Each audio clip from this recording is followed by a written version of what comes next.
I've been exploring the Partch 43 tone scale, and one of the things I've been curious about is how one might go about navigating a scale with so many degrees.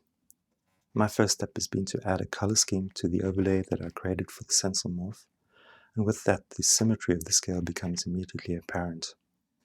The colored hexagons are the ratios from the 11 limit tonality diamond that Partch has at the core of his scale, and the grey hexagons are the additional tones that he added in between those core ratios as a way of filling in some of the wider gaps and making a wider range of harmonies possible. So the ratios in the top right-hand quadrant will be mirrored in the bottom left and vice versa.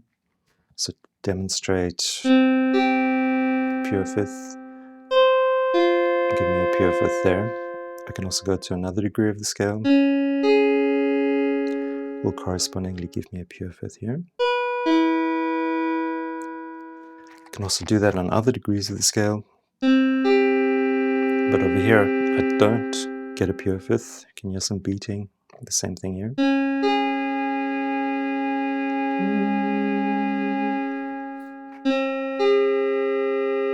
Slightly faster beating. But if I go back to one of the pure fifths, I can then add a third. Get a nice pure major triad. Or minor. There are also two alternative degrees of the scale. For example, here I get a minor third. If I take this one, it's no longer in tune, but what it does give me is a purely intoned major second over here. And correspondingly, I get the pure major second over there. And so on. So that's a little start in how one might go about navigating the 43 tones of the scale.